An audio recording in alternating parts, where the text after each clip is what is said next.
టైంకి ఇవ్వటం లేదు, లేకపోతే మిగతా ఉద్యోగులతో పాటు వాళ్ళకి రెగ్యులరైజ్ చేయడం లేదు, హెచ్ఆర్ఏ కానీ లేకపోతే ఇతర డిఏలు కానీ టైం స్కేల్ కానీ ఇవ్వటం లేదు. వాటి కోసం అని చెప్పి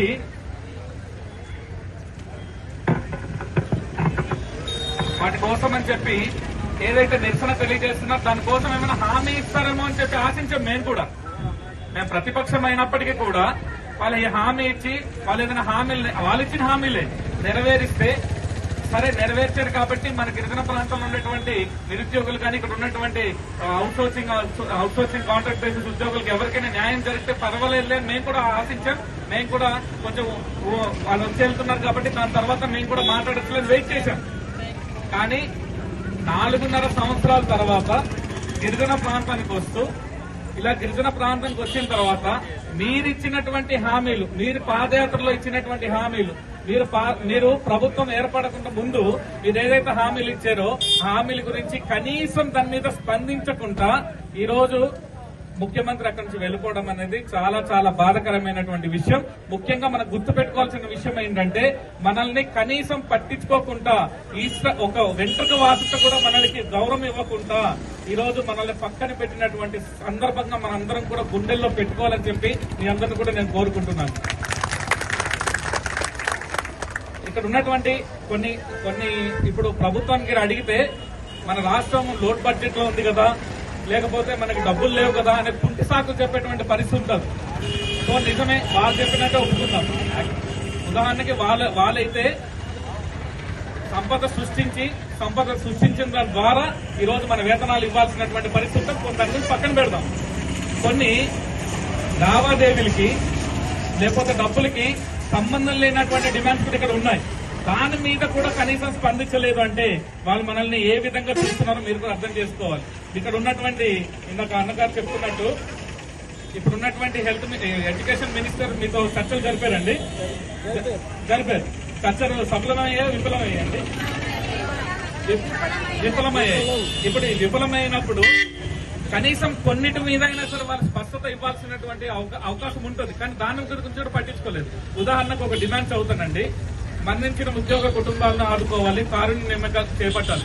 కనీసం అది డబ్బులతో సంబంధం లేదు. సంగతి డబ్బులతో సంబంధం లేదు. ఎలాగైతే ఇప్పుడు రెగ్యులర్ గా మీరు పనిచేస్తుంటే మీకు ఏదైతే జీతం ఇస్తారో ఆ జీతమే ద్వారా ఎవరైనా సరే మన్నిస్తే వాళ్ళ కుటుంబాలకు ఇవ్వాల్సినటువంటి పరిస్థితి ఉంటుంది. అది కొత్తగా ఇవ్వాల్సినటువంటి పరిస్థితి ఏం లేదు. కానీ దాని మీద కూడా హామీ ఇవ్వలేని వాటి పరిస్థితుల్లో ఈ ప్రభుత్వం ఉందంటే చాలా సిగ్గుచేటు. అంతేకాకుండా మహిళా ఉద్యోగులకు చైల్డ్ కేర్ లీవ్ మంజూరు చేయాలి. అది ప్రపంచ దేశాలంతా కూడా చెప్తున్నాయి.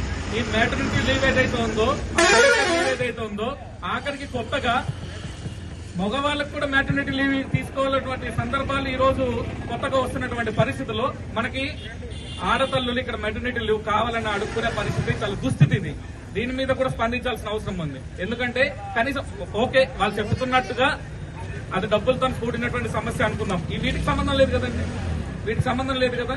ఇది మహిళల ఆరోగ్యానికి సంబంధించిన విషయం, తల్లి బిడ్డలకి ఆరోగ్యానికి సంబంధించిన విషయం.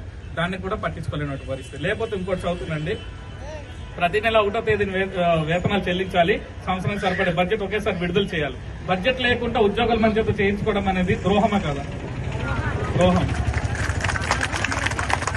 సార్ మినిస్టర్ గారు, మీకు మా రిక్వెస్ట్ ఏంటంటే సంవత్సరానికి సరిపడే బడ్జెట్ కేంద్ర ప్రభుత్వం ఇస్తుంది రాష్ట్ర ప్రభుత్వానికి. ఈ డబ్బులు రకరకాల వేరే పథకాలకు ఉపయోగిస్తున్నారు తప్ప మా ఉద్యోగానికి జీతాలు ఇవ్వడానికి కానీ వేరే దానికి. నేను అనేది ఏంటంటే మనకు వేతనం ఇవ్వాలి. వేతనం ఎప్పుడు ఇస్తారు? బడ్జెట్ ప్రవేశపెట్టినప్పుడు ఆ బడ్జెట్ లో మన వేతనాల గురించి కూడా దాన్ని లెక్క కట్టి దానిలో ప్రవేశపెట్టినప్పుడు అసెంబ్లీ అంతా కూడా దాన్ని ఆమోదించినప్పుడు మన వేతనాలు టైంకి పడతాయి. అది రూల్.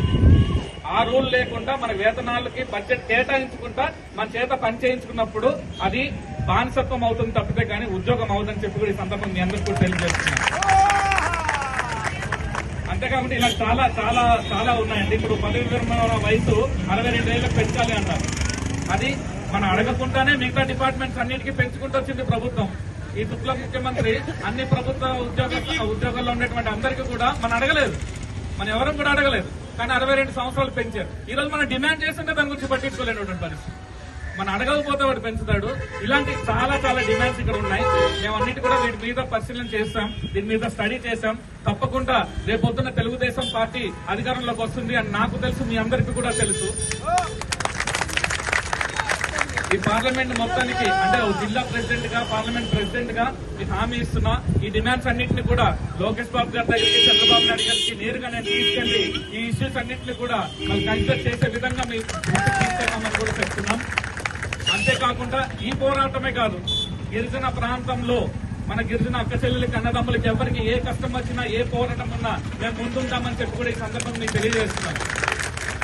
ఈ రోజు ఏదో అధికారం లేదు కాబట్టి వీళ్ళు చెప్తున్నారని అనుకోవచ్చు.